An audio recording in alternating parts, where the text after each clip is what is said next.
Lepo pozdravljeni in dobrodošli v mesečnik za julij 2019. Moje ime je Lili Sorum in pogledali si bomo, kaj nam numerološkega lepega kaže v mesecu, ki prihaja. Dobra novica je najprej to. Dovolj je preteklosti. Torej vse tiste občutke, čustva, mogoče tudi težave v odnosih, s katerimi ste se soočali v juniju, vse te stvari bomo zdaj zaključevali. Obrnite se proti prihodnosti, gledajte naprej, izbirajte stvari, ki vam prinašajo napredek, samostojnost in kjer imate občutek svobode. Nova analiza je prišla ven ta mesec, tako kot vsak mesec, reče pa se ji preboji, preobrati, kdaj bodo pred vašimi vrati. Torej, kdaj bo prvi naslednji vaš osebni numerološki mesec, v katerem se vam obetajo preboji in na katerem področju bodo. Torej, dragi moji, to je nova analiza. Govorili bomo predvsem o premagovanju strahu, tudi strahu pred zobozdravnikom. Torej, ne prenehajte gledati prehitro, mi pa se kar poženimo v cifre. Preboji, preobrati, strah pred vrati. Smo rekli, da bo julija, dolg čas nam res ne bo. Končno smo prišli ven iz tistega maja, ki je bilo tako zelo deževno. Končno je vroče, kar pomeni, da pravzaprav samo ob sončnem vzhodu še lahko dihamo in kaj naredimo in nekaj ur po sončnem zahodu. Zato bi kar začela ravno s sončkom. Vse stara ljudstva so se zavedala, kako zelo pomemben je ta čas zjutraj, ko se narava prebuja, ko je še tišina, ko je energija popolnoma drugačna. Zato so tudi vstajali mnogo bolj zgodaj kot mi, zato vam predlagam, da če le niste preveliki zaspančki, dajte si vzeti čas zjutraj. Opazujte sončni vzhod, prisluhnite ptičkom, kako lepo pojejo in prisluhnite sebi. Število 7 povezujemo ravno z osebnostno rastjo, z duhovno rastjo, s povezovanjem s svojim bistvom, z mistiko, z raziskovanjem svojih globin. Junij je bil nekoliko bolj čustven, verjamem, da nas je vse malo pretresel, tako ali drugače, mogoče zelo pozitivno, mogoče malo manj. Pustimo preteklo zdaj za seboj. Temu je bil namenjen junij. Predelovanju starih vzorcev, bolečin, razočaranj, tudi želja, mogoče in spominov. Mesec julij pa nas bo nekako obrnil v prihodnost. Ko govorimo o odnosih, to pomeni, da je to izvrstno obdobje za pričetek novega odnosa. Moram pa vas opozoriti, da tisti, ki ste v dolgoletnih odnosih, se lahko pojavi potreba po večji samostojnosti, mogoče tudi po kakšni odcepitvi, torej še vedno smo v obdobju, ko lahko prihaja do razhajanj. Ker bomo julija nekoliko bolj impulzivni, so možni tudi izbruhi ljubosumja. Te stvari so se pričele verjetno dogajati že junija, se pravi, bo julija samo nekak vrhunec ali izbruh ali izpad. Čim bolj se umirjate, čim bolj dihajte, bodite v stiku z naravo, bodite v stiku s seboj, kajti potem boste tudi to vrstne dogodke, ko vas bo nekaj ali nekdo zelo zmotilo, lažje prenesli. Torej, julij nam bo pokazal, iz kakšnega testa smo narejeni, na nas pa je, kaj bomo s tem počeli. Jaz vedno pravim, jeza ni negativno čustvo, jeza nam pove, da je nekaj narobe. Kaj s to jezo naredimo, pa pokaže, kakšen človek smo mi. In julij nam bo dal izvrstno priložnost, da raziščemo točno to. Veste kaj, bodite raziskovalni novinar samih sebe. Veste, koliko boste imeli dela? Ful! Dajmo se še malo sonček pogledati.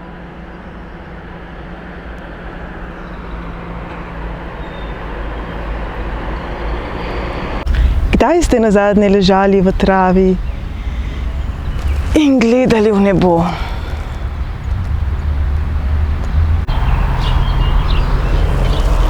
Objeli drevo? Objeli oslička?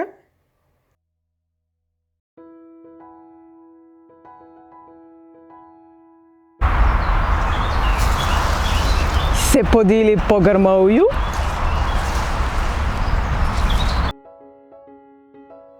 Se potopili v praprot? Kdaj ste nazadnje skakali po lužah? No, okej, zdaj jih res ni, ampak vse julija bo verjetno kdaj tudi padal dež. Torej, budite svojega notranjega otroka, ne pozabite, da leto 2019 je leto našega notranjega otroka, igrivosti, norčavosti in duhovne rasti. In kje lepše je začutiti sebe kot v naravi. Torej, če meditirate, dobro veste, da ob vodi, ob žuborenju vode, ob petju ptic se lahko najbolj povežemo sami s seboj. Torej, pejte ven, kljub temu, da je vroče, pač zjutraj zgodaj vstati, posvetite se sebi, poslušajte sebe. Število 7 simbolizira duhovno rast in verjemite mi, dragi moji, da sebe ne boste našli v knjigah, ne boste se našli nikjer izven sebe, ampak v sebi. In za zaključek bom rekla še, zelo je vroče, dajte nastaviti vodo tudi za ptičke, tudi za prosto živeče živalice. Hvaležne vam bodo. Julija nas bo obdajala prav posebna energija. Pojavil bi se lahko strah pred novim. Tudi strah pred neuspehom in še pomembneje, strah pred uspehom. Ogromno ljudi se namreč ravno tega boji. Kajti ko smo uspešni, se lahko izpostavijo, lahko nam ljudje zavidajo, lahko izgubimo potem te stvari, lahko izgubimo svoje prijatelje. Imamo lahko neke notranje miselne vzorce, ki nam govorijo, da denar je slab, bogati ljudje so zlobni, nihče ni iskren in tako naprej. Število 7, ki vpliva na nas Julija, nam bo pomagalo to nekako odkriti in spremeniti. Torej, spomnite se, strah je samo misel, to je samo možnost, to je samo iluzija. Zakaj tako hitro manifestiramo tisto, česa se bojimo? Ker to dojemamo kot realno. In kot jaz zelo rada rečem, jaz, ko grem k zobozdravniku, se bojim zobozdravnika in svedra s celim telesom, ne samo s tistim zobkom, ki ga bodo vrtali, rada se tako pošalim, tisti, ki mi že dalj časa sledite, to veste.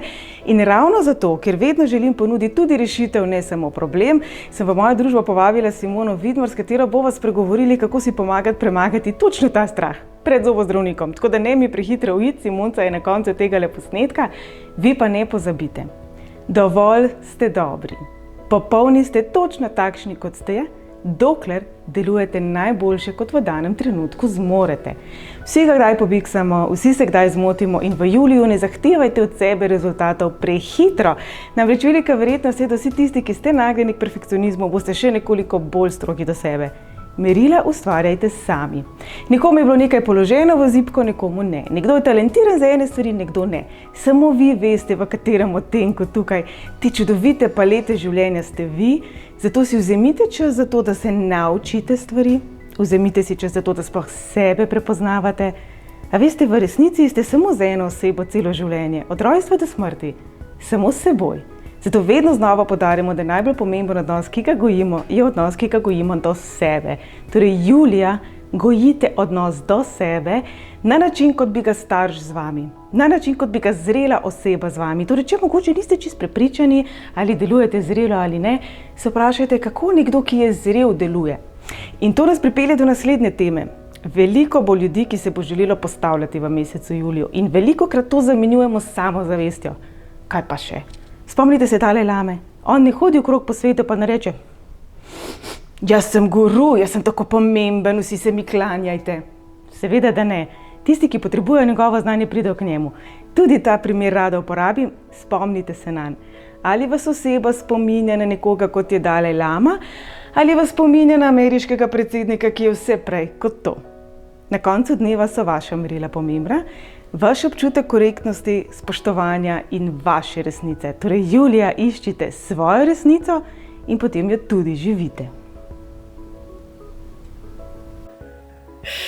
Govorimo o strahu in eden izmed najbolj takih pogostih strahov, vsaj jaz čisto priznam, je strah pred zobozdravnikom. Tako da Simona, pozdravljena. Simona Vidmar je izvrstna zobozdravnica, ki se je posvetila ravno temu premagovanju strahu. Tako da Simona, živijo, dobrodošla. Živijo. Kako zdaj premagati strah? Povej. Ja, strah je dejansko en tak primaren občutek, ki ga marsikdo ne zna niti razložiti oziroma ga ne zna povezati s kakšnim dogodkom iz otroštva, kar največkrat, ne. Zdaj se tukaj zelo strinjamo, prosti, da te prekinem, jaz se velikokrat hetam, da jaz se bojim zobozdravnika s celim telesom, ne samo z unim zobkom, ki se ga bo vrtali. Tudi prvi trenarji, čim slišam bi šla več kar jaz domov, tako da dejansko je res malo neracionalno se to včasih s tem. Ja, tega je zelo veliko. Mi zobozdravniki se v bistvu vsakodnevno srečujemo, s pacienti, ki pridejo zelo tako kar prestrašeni, z neko negotovostjo, ampak jaz mislim, da je že zaupanje do zobozdravnika, do njegovega dela, in ena komunikacija med zobozdravnikom in pacientom zelo pomembna. In kot prvo to, kot drugo, mogoče tudi moj ambient je tak malo bolj prijazen, ni tako sterilen, ni tako hladen, kot si ljudje predstavljajo, eno ambulanto zobno ali pa zdravniško. Tudi ti si taka topla, je velika razlika tudi takega, bom rekla, strogega obraza, ki te pričaka pri vratih. Tako da so vsi ti neki elementi pomembni, ampak, da vam povem, Simona ima še eno posebno metodo, s katero lahko pomaga pri premagovanju strahov, katere verjetno ne povezujemo z zobozdravstvom. Povej mi malo več. Ja, Ta metoda, katero omenjaš, je hipnoza. Hipnoza medicinska in dejansko mi lahko s hipnozo pomagamo ljudem, da se bolj sprostijo, da nekako se oddaljijo od teh strahov, od vsakodnevnih skrbi, stresa in v tem stanju globoke hipnoze smo bolj ne samo sproščeni, ampak bolj dojemljivi za sugestije in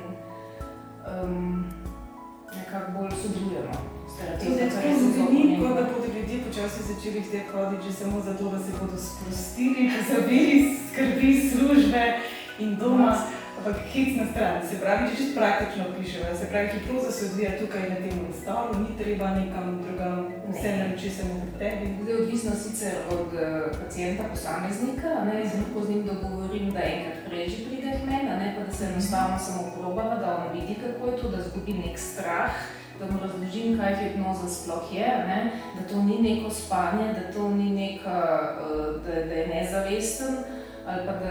Tega je verjetno veliko, prosti, da te prekinem, ampak tega povezovanja s tisto hipnozo, ki vidimo recimo v cirkusih, ali pa napačno razlaganje. To dejansko nima veze s tem, da ti ne veš, kaj delaš, in da se potem ničesar ne spomniš.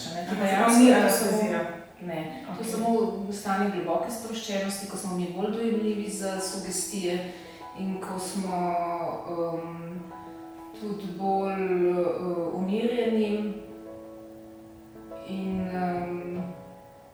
Se pravi, to pomaga čez tistih, se pravi, teh 5 minut, oziroma ne tako breka, tistih 15 minut, ko smo tukaj, potem to ni tako bilo samo 5. Ja, dejansko se slišimo, mi slišimo vse, kar jaz govorim, tudi komunikacija načeloma cel cajt obstaja, ko jaz rečem, da jim odpri usta ali pa karkoli, mislim, ta komunikacija obstaja. Je si to bilo zoprno, če bi čisto zaspali.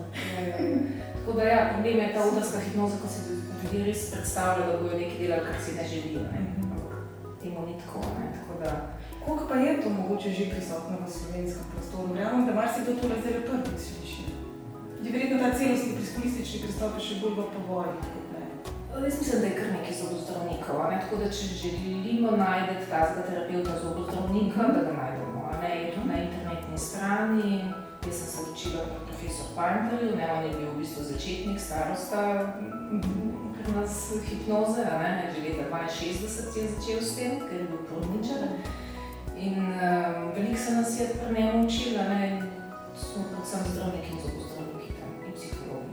Se pravi, zdravstveno osebje in dejansko je bilo tudi za mene to eno tako novo področje, ker sem ugotovila, da je v bistvu tudi vsaka hipnoza načeloma avtohipnoza. Da nekdo, ki ne želi, ali pa nekdo, ki se temu upira, nima smisla, da dejansko pridejo ljudje z željo po spremembi, z željo, da premagajo ta strah in da si pomagajo. Super, predvsem pa ob koncu bova rekli, preventiva je bolj kot kurativa, tako da verjetno resni pregledi so pomembni. Ja, pa ne pridejo, preden jih boli, preden jih skeli. Redne kontrole, konačne boli so najbolj dobrodošle. Se mi zdi tega vse večinoma, se mi zdi se tega držimo v osnovni šoli, ker nas kar nekako dostavijo do zobozdravnika in se tega ne moramo izogniti. Kako pogosti bi pa mogli biti pregledi? 1 leto, 2 leti? To je zdaj tudi odvisno od posameznika. Če ni nekih težav, da so zobje sanirani, mislim, da je na 1 leto dovolj. Razen, če pride do kakšnih težav vmes. Če pa je nekdo bolj dojemljiv za te, bom rekla, spremembe, kakšnih je dejansko že genska predispozicija ali pa da so bile neke situacije, da so samo začeli sesuvati in zdravstveno in tako, in potem lahko to deluje tudi na zobe in potem je pri nekaterih bolj pogosto. No, o temu, o meridianih, o imunskem sistemu, o povezavi zobkov in telesa smo bomo povedali malo več v še enem drugem prispevku, ki je malo daljši, tako da vabljeni k pogledu. Jaz sem rekla, Simona, najlepše hvala še enkrat za tvoj čas. Hvala, da si nam razložila, kaj je to hipnoza in da si nas lahko opisala za vse tisti, ki pa mogoče tega res še ne poznajo, pa se bodo zdaj odločili poskusiti premagati svoj strah na drugačen način. Tako da, hvala ti. Ja, hvala, da bi bili.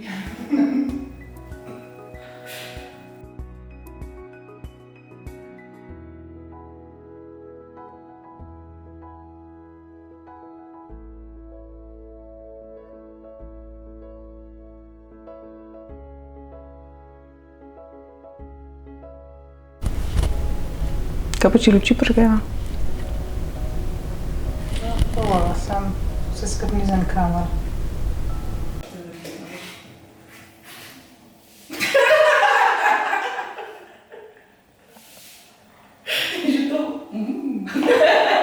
Čakaj, tam je kozorog. Kokot? Preobrati. Nekaj prebise čez tole, no, ko se